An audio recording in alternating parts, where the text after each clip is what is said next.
G'day guys, wanted to run through the bow that I just had built recently. I had a few questions about what I'm running and the fit out, why I chose the products that I chose. I haven't really had enough time to fully put it through its paces yet, so I can't really comment on a lot of the fit out, but we've got a big trip coming up in about a week's time. We're flying up to Darwin again.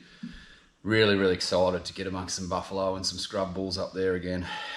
It's going to be hot as hell. It's about 39 degrees at the moment, about 27 overnight, 26, 27 overnight, and it's 93% humidity. So I'm going to live out of the backpack for 3 days. It's going to be pretty full on. Looking forward to it though. Really excited to get amongst those big creatures again.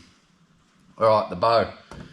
It's a Hoyt L4X 33 inch. It's a very nice looking bow. The reason why I chose the Hoyt, last bow I had was a Hoyt. Liked it, had no reason not to go with the Hoyt. Another mate's running a Matthews 33 as well. I sort of like the curve of the Hoyt.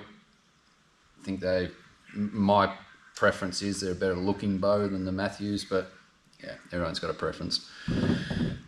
The L4X, this is a 70 pound. It's very dead in the hand when it's back at full draw. I really love how it feels at full draw.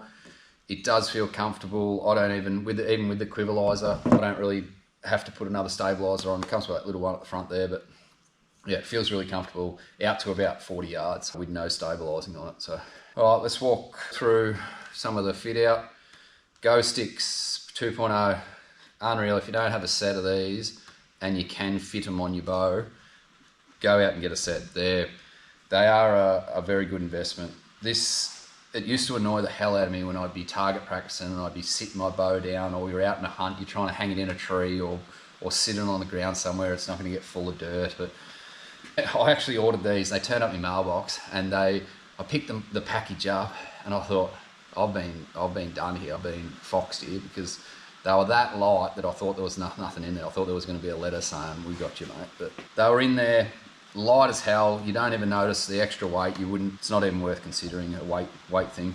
The only thing that does annoy you a little bit is they do get hooked on things if you're not running them backwards. I sort of run them out the front there all the time in the open space, but if I'm doing tight pig country and lignum stuff, I do fold them back. Okay, from there we'll work our way up. Quivalizer. I've never ran a Quivalizer before. This is a new thing for me. The guys at the bow shop that I've bought the bow through sort of said that everybody's loving these at the moment.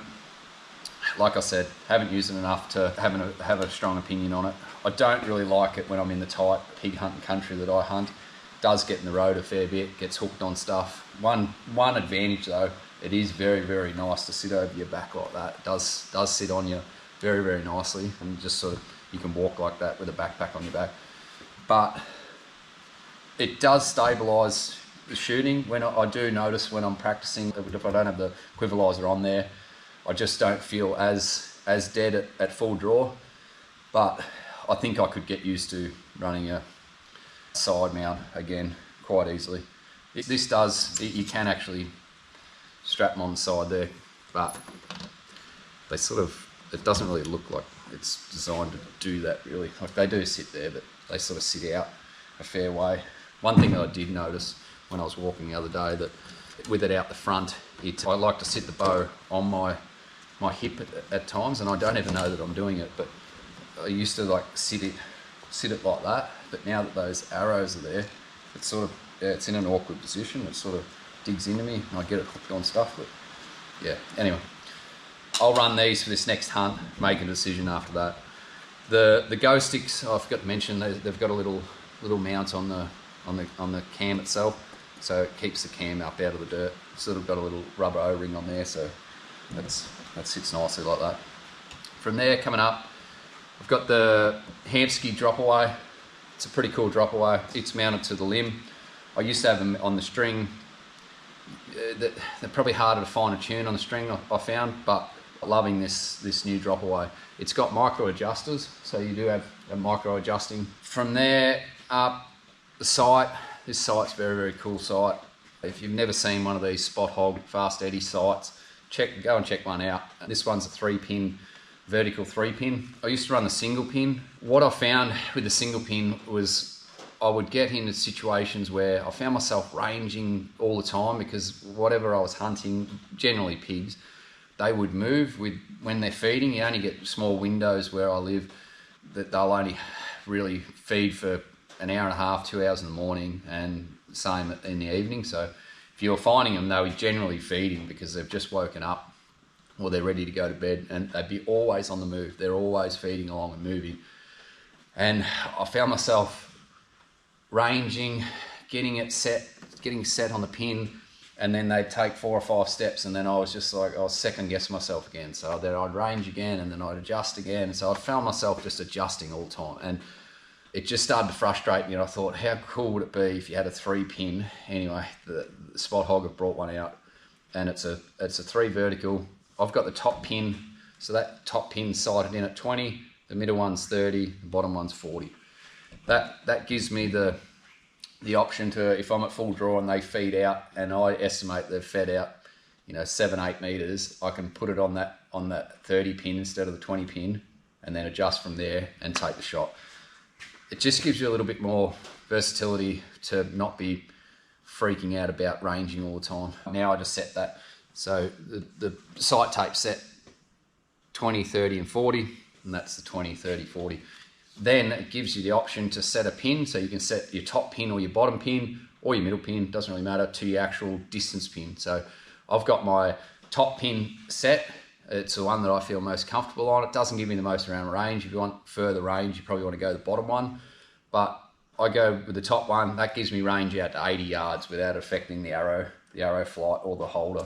So that top pin there, it's set on 20 now. If I want to take an 80-yard shot, I can just wind it down, set it on 80 yards, use the top pin, and then I've got 80 yards. I don't take any shots over 80 yards. I just don't see the need to. You need to spend more time learning how to stalk before you go taking those sort of shots.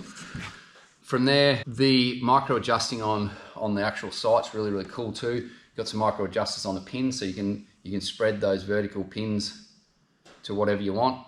You might want to set one at 15, one at 35 and one at 50 if you want to.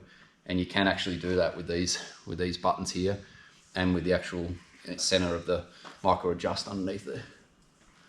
It does have micro adjusting sideways too. You loosen that off, you might move it sideways. There's a lot of fittings here to be able to move the sight up and down and sideways to best suit your peep sight and your draw length. It is a very, very heavy sight though. I will say that.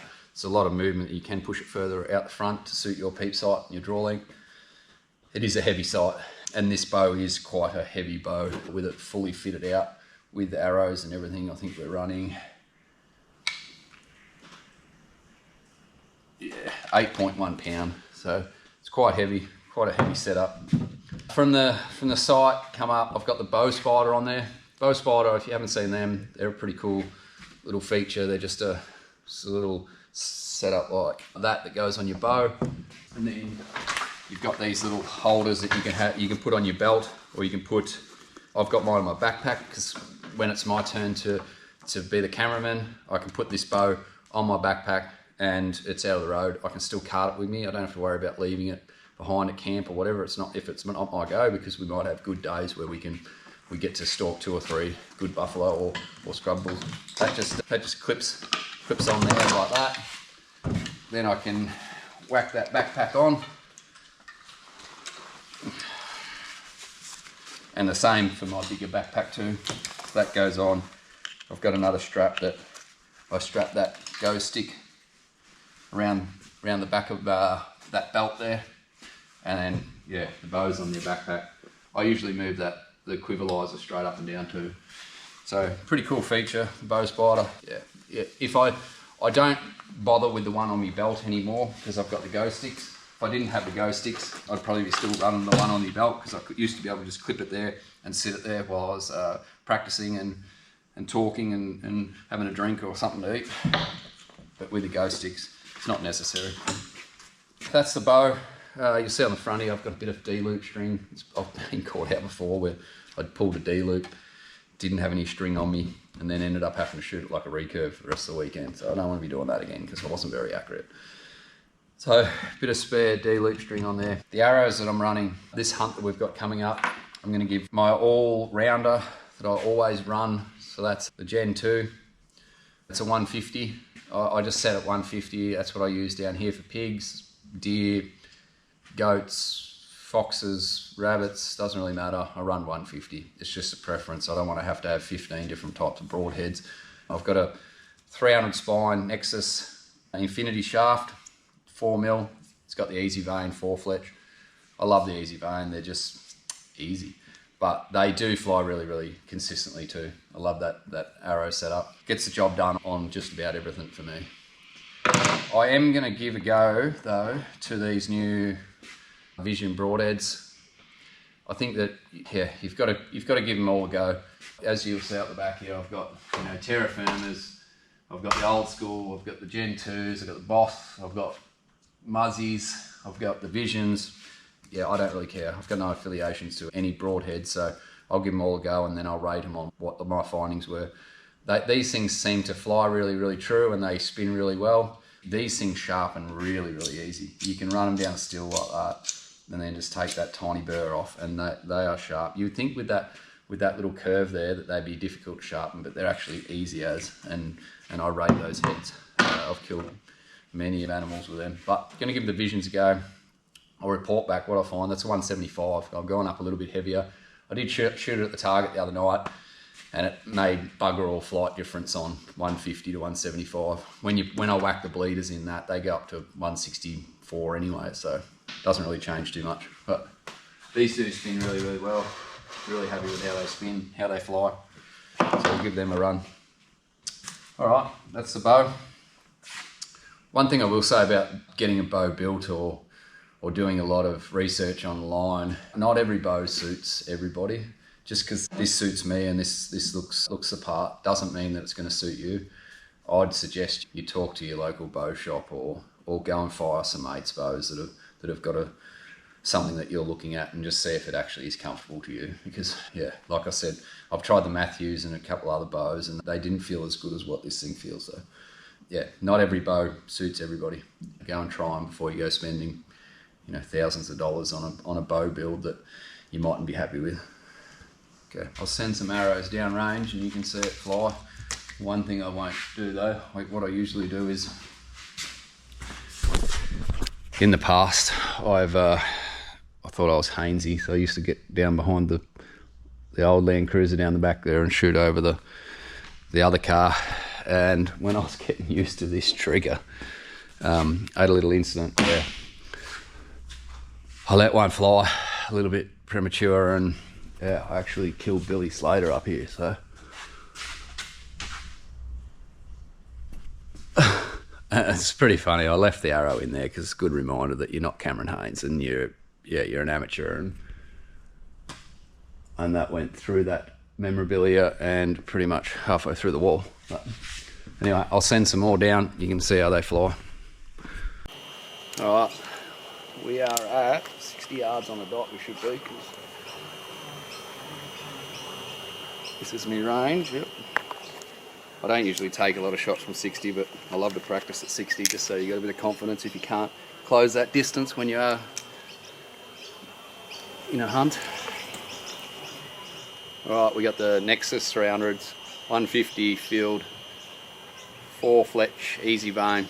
That arrow's running a touch over 500 in weight. Get to 60. Yep. Alright. Let's see if we can get a couple in the zone. That draw is so smooth.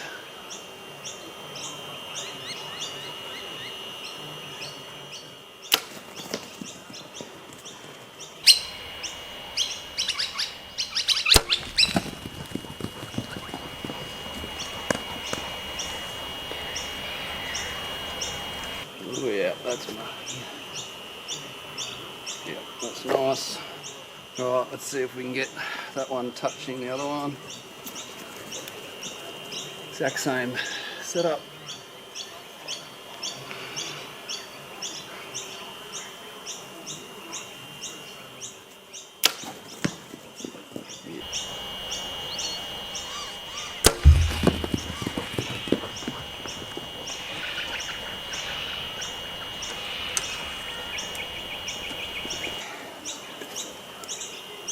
Yeah, check that out. I've got the other camera on it, so you'll be able to see that flight, but 60 yards, touching each other. Got a heap of confidence going into this next hunt, so really keen to get up north and give this new bow a real workout. I think it's going to perform great. Anyway, if you're in the market for a new bow, check these out, but check everything else out at the same time. Go and shoot a few bows and see what fits you best. Right, thanks for watching, guys.